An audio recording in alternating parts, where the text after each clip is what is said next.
Okay. Hi. So today we are going to read chapter 9. It's another brief one. If you haven't already done the Kahoot for 1 through 6, do that today. And I will be able to recognize you. I'll actually put up a screenshot so far of the scores of the top, I don't know, 10 or so, and we'll see who's in the lead. So we are going to read chapter 9. Let's take a peek at some of that vocab.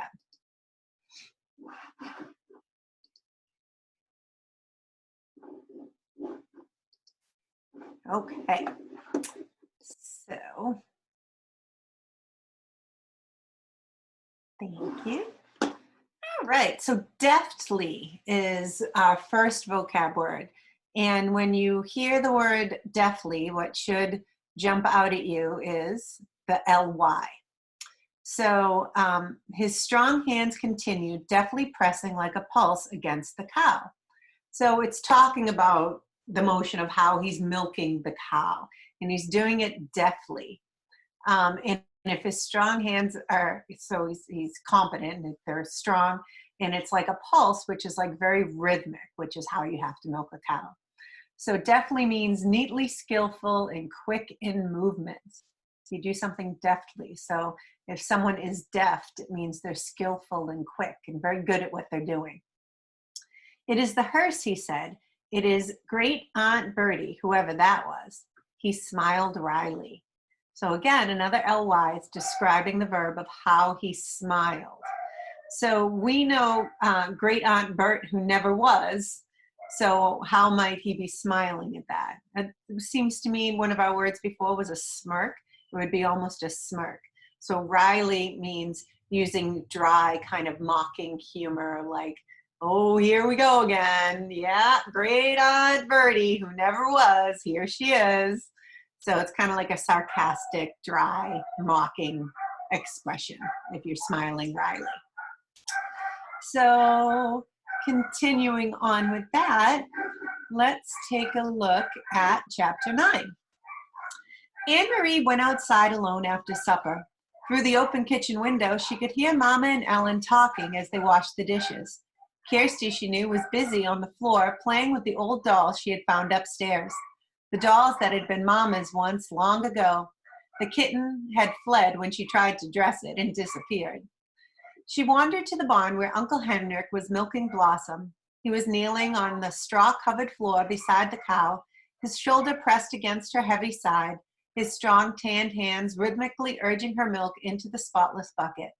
The god of thunder sat alertly poised nearby, watching. Blossom looked up at Anne-Marie with big brown eyes and moved her wrinkled mouth like an old woman adjusting false teeth. Anne-Marie leaned against the ancient splintery wood of the barn wall and listened to the sharp rattling sound of the streams of milk as they hit the sides of the bucket. What a great description.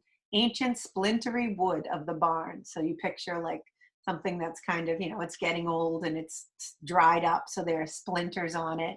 And the sharp rattling sound of the streams of milk as they hit the sides of the bucket. Like you can hear that sound of like liquid hitting metal. Uncle Henrik glanced over and smiled without pausing in the rhythm of milking. He didn't say anything. Through the barn windows, the pinkish light of sunset fell in irregular shapes upon the stacked hay. Flecks of dust and straw floated there in the light. Again, something we can all kind of picture, when the light comes into your room in a certain way and you're like, look at all that dust flying around that you never would have noticed before if the light wasn't coming in. Uncle Henrik, Anne-Marie said suddenly, her voice cold. You're lying to me. You and Mama both. His strong hand continued, deftly pressing like a pulse against the cow. The steady streams of milk still came. He looked at her again, his deep blue eyes kind and questioning. You are angry, he said. Yes, Mama has never lied to me before, never. But I know there is no great Aunt Bertie. Never once in all the stories I've heard and all the old pictures I've seen has there ever been a great Aunt Bertie. Uncle Henry sighed. Blossom looked back at him as if to say, almost done, and indeed the streams of milk lessened and slowed. He tugged at the cow gently but firmly, pulling down the last of the milk. The bucket was half full, frothy on the top. Finally, he set it aside and washed the cow's udder with a clean, damp cloth. Then he lifted the bucket to a shelf and covered it. He rubbed the cow's neck affectionately. At last he turned to Anne-Marie as he wiped his own hands with the cloth. "How brave you are, little Anne-Marie." He asked, "Oh, how brave are you?" It's a question, little Anne-Marie, he asked suddenly. She was startled and dismayed. It was a question she did not want to be asked.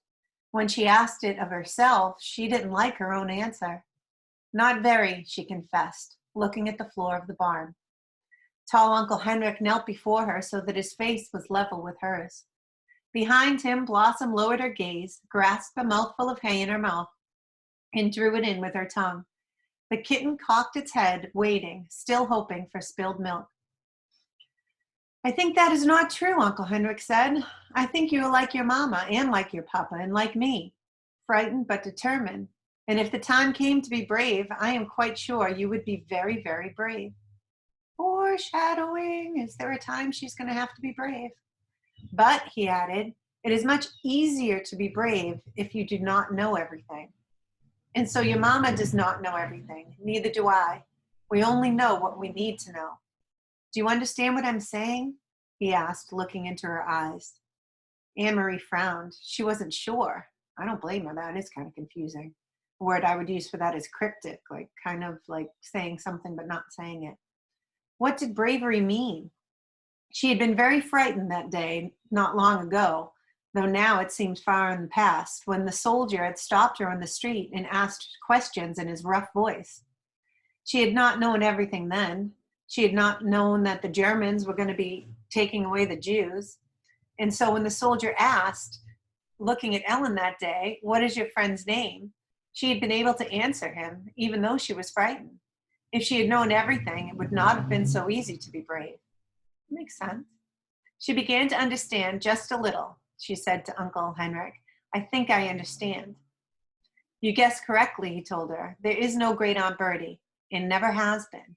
Your mama lied to you, and so did I. We did so," he explained, "to help you be brave, because we love you. Will you forgive us for that?" Anne-Marie nodded. She felt older suddenly. "And I'm not going to tell you any more, not now, for the same reason. Do you understand?" Anne-Marie nodded again. Suddenly there was a noise outside. Uncle Henrik's shoulders stiffened. He rose quickly, went to the window of the barn, stood in the shadows, and looked out. Then he turned back to Anne-Marie. "It is the hearse," he said. "It is great Aunt Bertie who never was." He smiled wryly. "So, my little friend, it is time for the night of mourning to begin. Are you ready?" Mourning with a U like that means grieving. Anne-Marie took her uncle's hand, and he led her from the barn. So just think about for a second what he was saying, because this is going to tie into our theme.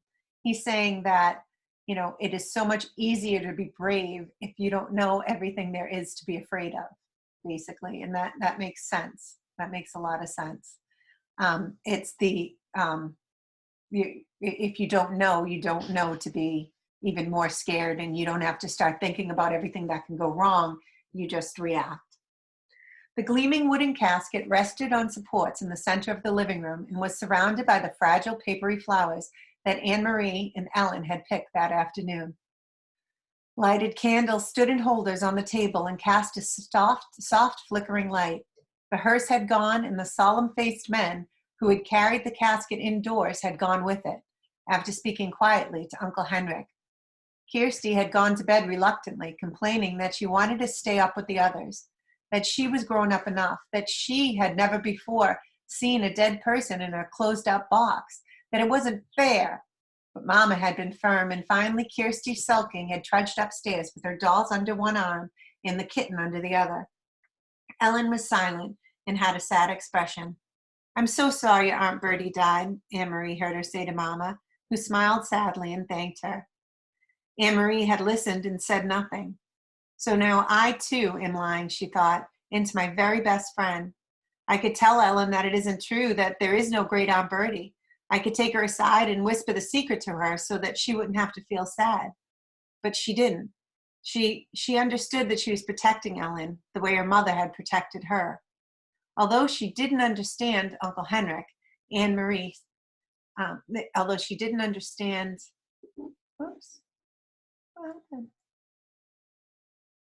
what was happening, or why the casket was there, or who in truth was in it. She knew that it was better, safer, for Ellen to believe in Great Aunt Bertie, so she said nothing. Other people came as the night grew darker. A man and a woman, both of them dressed in dark clothing. The woman carrying a sleeping baby appeared at the door, and Uncle Henrik gestured them inside. They nodded to Mama and to the girls.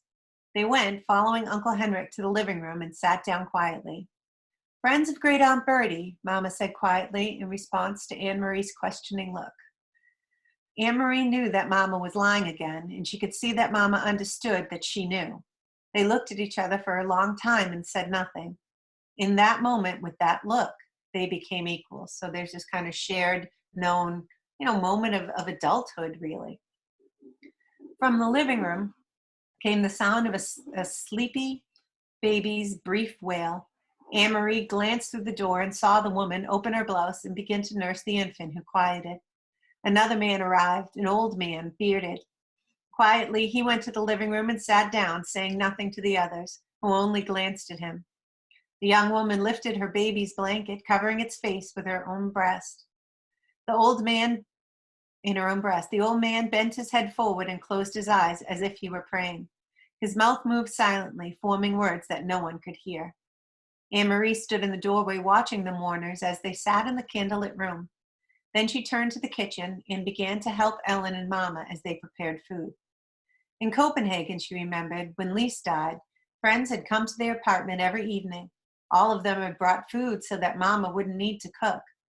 Why hadn't these people brought food? Why didn't they talk? In Copenhagen, even the talk was sad. People had spoken softly to one another and to Mama and Papa. They had talked about Lise, remembering happier times. Thinking about it as she sliced cheese in the kitchen, Anne-Marie realized that these people had nothing to talk about. They couldn't speak of happier times with Great Aunt Bertie when there had never been a Great Aunt Bertie at all. Uncle Henrik came into the kitchen. He glanced at his watch and then at Mama. "It's getting late," he said. "I should go to the boat." He looked worried. He blew out the candles so that there would be no light at all and opened the door. He stared beyond the gnarled apple tree into the darkness. "Good, here they come," he said in a low, relieved voice. "Ellen, come with me." Ellen looked questioningly toward Mama, who nodded. "Go with Henrik," she said. Anne-Marie watched, still holding the wedge of cheese firmly in her hand, as Ellen followed Uncle Henrik into the yard. She could hear a sharp, low cry from Ellen, and then the sounds of voices speaking softly. In a moment, Uncle Henrik returned. Behind him was Peter Nielsen. Tonight, Peter went first to Mama and hugged her. Then he hugged Anne-Marie and kissed her on the cheek. But he said nothing. There was no playfulness to his affection tonight, just a sense of urgency, of worry. He went immediately to the living room, looked around, and nodded at the silent people there. Ellen was still outside, but in a moment the door opened and she returned, held tightly like a little girl, her bare legs dangling against her father's chest. Her mother was beside them. So Ellen's parents are back, but how confused Ellen must be, and a lot of questions there, like, where were they? What's happening? Where are they going? And I'm going to have you think about, we're getting everything right now, although this is told in third person. We're not saying I. It's still Anne-Marie stood in the doorway, or Anne-Marie watched. We really are getting it from Anne-Marie's point of view. So we don't get a lot of information on what Ellen is feeling. So try to think about what she's feeling in that moment. And that's probably part of the cumulative activity that we're going to do. We're going to talk about something from Ellen's point of view. All right, so we'll see what's going on there tomorrow. Go ahead, make sure you're all caught up on all of the Schoology tests. Do the Kahoot. I actually will share with you very quickly